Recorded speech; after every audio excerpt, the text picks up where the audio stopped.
இந்த மாத மைத்ரேய முகூர்த்தம் இன்னைக்கு தான் வந்திருக்கு. ஸோ இன்னைக்கு இந்த பதிவை நீங்கள் கொடுத்தே ஆகணும் அப்படின்னு சொல்லி நான் உங்களை பிடிச்சி ஆடியன்ஸ் இருந்தாலும் பரவாயில்லன்னு நான் உட்கார வச்சு இந்த வீடியோ எடுக்கிறேன். ஸோ நீங்கள் சொல்லுங்கள், இன்றைய தினம் மக்கள் என்னென்னலாம் பண்ணணும், மக்களுக்கு என்ன விஷயங்கள் செஞ்சால் அவங்க கடன் தீரும்? இந்த மாதிரி கடல்லேருந்து மீண்டு வரத்துக்கு தான் இந்த மைத்திரி முகூர்த்தம் முன்னோர்கள் வந்து நம்மளுக்காக கொடுத்துட்டு போன ஒரு முகூர்த்தம். இந்த பிரம்ம முகூர்த்தம் இது பண்ணுங்கள், சுப முகூர்த்தம் இது பண்ணுங்கள், நல்ல விஷயம் நேரம் பண்ணுங்கள், ராகுகாலம் இது பண்ணுங்கள், யமகண்டத்தில் இது பண்ணுங்கள், ஸோ நல்ல நேரத்தில் இது பண்ணுங்கள். அந்த மாதிரி இந்த மைத்திரி முகூர்த்தத்துக்கு என்ன பண்ணணும், இந்த நேரத்தை வந்து நம்ம எப்படி பயன்படுத்தலாம், எல்லா நேரமும் நம்மளுது. ஸோ அந்த நேரத்தில் இந்த நேரத்தில் நம்ம இந்த கடன் கொடுக்கணும். மாலிக் குருஜி சொல்லியிருக்காரு, இதை நம்ம பயன்படுத்தலாம். இப்போ நான் இன்றைக்கி கொடுக்க போகிறீங்களா, இன்றைக்கி இன்னும் மதியானம் கொடுக்க போகிறீங்க, அந்த காசை 8 மணிக்கு கொடுங்க. நாளைக்கு காலையில் கட்ட போகிறீங்களா, அது இன்றைக்கி கொடுத்துருங்க.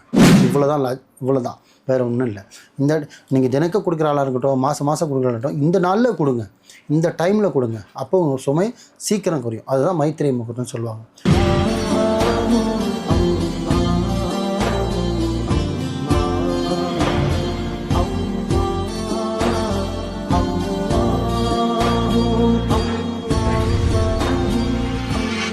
மர்ஜன்ம நேயர்கள் அனைவருக்கும் அன்பான வணக்கங்கள். புயல் காவாங்கரை ட்ரிபிள் டவர்ஸ்ல இருக்கக்கூடிய மாலிக் குருஜி அவர்களை தான் சந்திக்க வந்திருக்கோம். வணக்கம் குருஜி. வணக்கம்மா. குருஜி, ஒவ்வொரு மாதமும் வரக்கூடிய இந்த மைத்திரிய முகூர்த்தத்தை பத்தி நீங்க ரொம்ப அழகா மக்களுக்காக சொல்லிட்டு வரீங்க. அந்த வகையில இந்த மாத மைத்திரிய முகூர்த்தம் இன்னைக்கு தான் வந்திருக்கு. ஸோ இன்னைக்கு இந்த பதிவை நீங்க கொடுத்தே ஆகணும் அப்படின்னு சொல்லி நான் உங்களை பிடிச்சி ஆடியன்ஸ் இருந்தாலும் பரவாயில்லன்னு நான் உட்கார வச்சு இந்த வீடியோ எடுக்கிறேன். ஸோ நீங்கள் சொல்லுங்கள், இன்றைய தினம் மக்கள் என்னென்னலாம் பண்ணணும், மக்களுக்கு என்ன விஷயங்கள் செஞ்சால் அவங்க கடன் தீரும்? ஆக்சுவலி வந்து முகூர்த்தத்தில் வந்து எல்லா முகூர்த்தமும் இருக்குமா. எதுக்கு இந்த மைத்திரி முகூர்த்தம் தனியாக ஸ்பெசிஃபிக்காக நம்ம சொல்கிறது அப்படின்னா, மக்கள் வந்து பார்த்திங்கன்னா சுகமாக இருக்காங்களோ இல்லை கடமாக இருக்காங்க. உண்மை. சரிங்களா? நான் சுகமாக இருக்கேன்னா கடமாக இருக்கேன்னா, சுகமாக இருக்கணும்னா கடமாக இருக்கேன்னு சொல்கிறது தான் இங்கே அதிகம். வீட்டுக்கு காரு, லோனு, அது இது எக்ஸட்ரா அவன் கடத்தாலே முழுகி போயிருக்கான். மார்க்கெட்டிங் பண்ணி நம்ம வீட்டுக்குள்ளே நம்ம இருக்கோம் இல்லையோ, மொத்த பேங்க்காரனும் மொத்த லோனுங்கிறது நம்ம வீட்டுக்குள்ளே இருக்கான். நம்ம வாங்கின வீட்டில் இல்லை, நம்ம கட்டின வீட்டில் நம்ம இல்லை, நம்ம வீட்டில் இருக்கிற பொருள் நம்மளது இல்லை, எல்லாம் இன்னொருத்தந்து யூஸ் மீ அப்படின்ற மாதிரி யூஸ் பண்ணிக்கிட்டு இருக்கோம். யூஸ் மீன்ற மாதிரி வடிவில் சொல்கிற மாதிரி யூஸ் மீ அப்படின்ற மாதிரி எல்லாத்துக்கும் யூஸ் பண்ணிகிட்ருக்கோம். ஆனால் இதுக்கு காரணம் யாருன்னு கேட்டிங்கன்னா, நான் பேங்க்கார மேலே எந்த குறையும் சொல்ல முடியாது. அவன் விற்கிறான்றது அவனோட பிஸ்னஸ். அதை வாங்கக்கூடாது, உன் கையில் தான் இருக்குது. நம்மளுக்கு என்னது கையில் இருக்கிறது போதும்னு நினச்சா போதும், வேணும்னு நினச்சா வேணாம். அது மாதிரி வேணும்னு நினச்சிருந்தேன்னா என்னது நீ கடன்காரன் நான் இருக்க மாட்டேன். அத்தியாவசியம் போய் பார்த்தீங்கன்னா எல்லாமே கடன்காரனுக்கு, தன் தாய்க்கும் தந்தைக்கும் பிள்ளையாருன்னா நீ கடன்காரனுக்கு பிள்ளையாடுற. ஒருத்தர் நம்மளை பார்த்தா கை நீட்டி பேசுகிறான்னா அதுக்கு காரணம் கடன் வாங்கின மட்டும்தான் நம்மளை பேசுவான். அவனை தவிர என்ன பேசுகிறாங்களா? வீட்டு வாசல் வந்து பேச முடியுமா? தன் மனைவியை பேச முடியுமா கை நீட்டி? ஆனால் கடன் கொடுத்தவன் பேசுவான். அதுக்கு காரணம் யார்? நீங்கள்.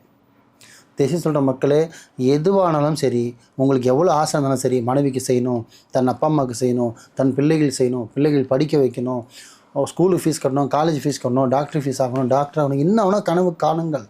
அப்துல்லாயா சொன்ன மாதிரி கனவு காணுங்கள், பெருசாக காணுங்க, தப்பு இல்லை. ஆனால் கடன் வாங்கி காணுங்கன்னு யாரும் சொல்லலை.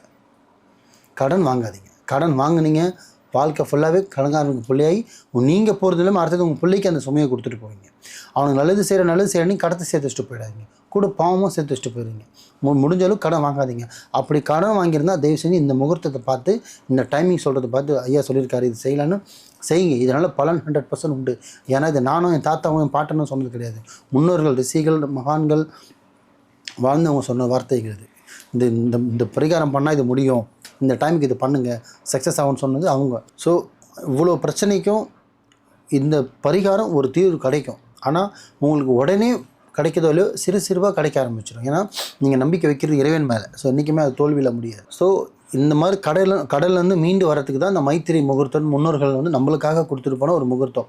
இந்த பிரம்ம முகூர்த்தம் இது பண்ணுங்கள், சுப முகூர்த்தம் இது பண்ணுங்கள், நல்ல விஷயம் நேரம் பண்ணுங்கள், ராகுகாலம் இது பண்ணுங்கள், யமகண்டத்தில் இது பண்ணுங்கள், ஸோ நல்ல நேரத்தில் இது பண்ணுங்கள். அந்த மாதிரி இந்த மைத்திரி முகூர்த்தத்துக்கு என்ன பண்ணணும், இதான் விஷயம்.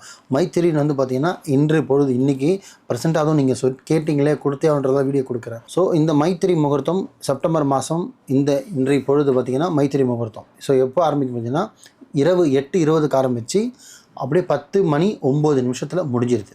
10:09. நடுவில் உங்களுக்கு கிட்டத்தட்ட இல்லைன்னா உங்களுக்கு 2 மணி நேரம் கிட்ட டைம் கிடைக்கிது. இந்த நேரத்துக்கு என்ன செய்யணும்? பழைய வர எங்களை ரெகுலர் ஃபாலோவர்ஸ்க்கு இது தெரியும், புதுசாக வர ஃபாலோவர்ஸ்க்கு தெரியாது. ஸோ இனிமேல் புதுசாக பார்க்குறவங்களுக்கும் தெரியாது.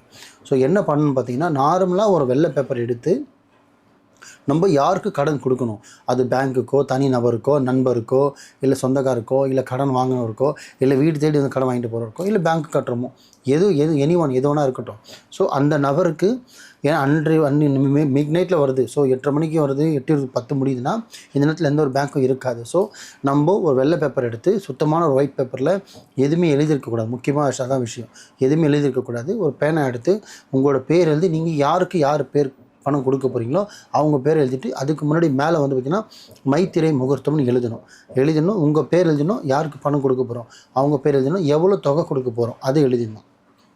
இது எல்லாத்தையும் எழுதிட்டு ஒரு வெள்ளை பேப்பர் எடுத்து சொல்லிட்டு ஒரு கவர் மாதிரி பண்ணிட்டு பீரோலையோ கபோர்ட்லையோ சாமி படத்தில் வச்சுட்டு நல்லா ஒரு 2 நிமிஷம் நல்லா ப்ரேயர் பண்ணிவிட்டு இந்த கடன் சீக்கிரம் குறையணும்னு இந்த பிரபஞ்சத்துக்கு நன்றி சொல்லிட்டு அதை வச்சுட்டு காலையில் எழுந்திரிச்சு முதல் வேலையாக பேங்க்கில் போய் அதை செலுத்திடுங்க. அது பேங்க்கில் கொடுக்குறீங்களோ இல்லை கவரில் காசு எடுத்து வச்சு காலைல நண்பர்கள் கடன் வாங்கத்தில் கொடுக்குறீங்களோ மெயினாக ஒன்று. இல்லை பை நான் கையில் கொடுக்கல, நான் பேங்க்லேயும் கட்டலை, ஆன்லைன் ட்ரான்சாக்ஷன் பண்ணுறேன், நான் சென்ட் பண்ண போகிறேன்னா தாராளமாக ஜிபேவோ ஆன்லைன் ட்ரான்சாக்ஷன் நெட்டு வழியாக எது ஒன்றும் அனுப்புங்க. ஆனால் ஒரே ஒரு விஷயம் என்னென்னா, கொடுத்துட்டேன்னு சொல்லிட்டு நீங்கள் ஆத்மாத்மா இருக்கணும், பெற்றுட்டேன் அப்படின்னா வாங்கிட்டேன்னு அவங்க ஆத்மாத்மா இருக்கணும். 1 லட்ச ரூபாய் நீங்கள் கொடுக்குற இடத்துல வெறும் 1000 கூட கொடுங்க, 10,000 கூட கொடுங்க, இல்லை 20,000 கொடுங்க, இல்லை மொத்தமாக கொடுங்க, அது உங்களோட அவசியம். ஆனால் உங்கள் கையிலேருந்து அவங்களுக்கு பணம் போகணும்.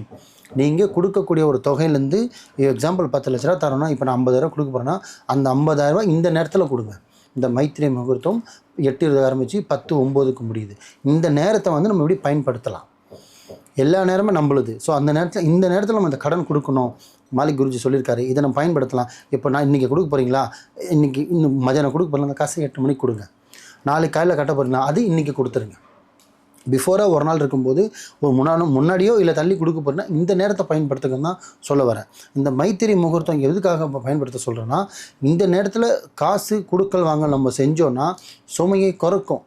குறைஞ்சிடும். குறைய என்ன ஆகும்னா இதுலேருந்து நீங்கள் வெளியில் வரலாம். இதுக்கான ஒரு டைம் தான் இது. ஏன்னா நம்ம நினைப்போம் அப்போ நாளைக்கு கடன் கொடுத்தா சரியாகாதுன்னா எல்லா நாளும் கொடுக்கலாம். ஆனால் சில நேரங்களுக்கு ஸ்பெசிஃபிக்காக இருக்குது, வலிமை ஜாஸ்தி. இப்போது பிரம்ம முகூர்த்தத்துக்கு ஒரு பவர் இருக்குது, இப்போ தேவலோக ரகசிய நேரத்துக்கு ஒரு டைம் இருக்குது, மிட் நைட் இருக்குது, புரியுதுங்களா? ஸோ நல்ல நேரத்துக்கு கெட்ட நேரம் ஒன்று இருக்குது, ராவுகாலம்னு ஒன்று இருக்குது. அந்த மாதிரி தான் மைத்திரை முகூர்த்தம். இந்த மைத்திரை முகூர்த்தத்தை கரெக்டாக பயன்படுத்துங்க.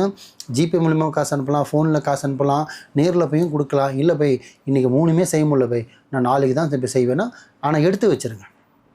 நான் சொன்ன மாதிரி எழுதிட்டு எடுத்து வச்சு கரெக்டாக சுத்தபத்தமான இடத்துல வச்சு அதை மறுநாள் பேங்க்கில் கொடுத்துட்டேன்னு ஒரு மெசேஜ் பண்ணிவிடுங்க.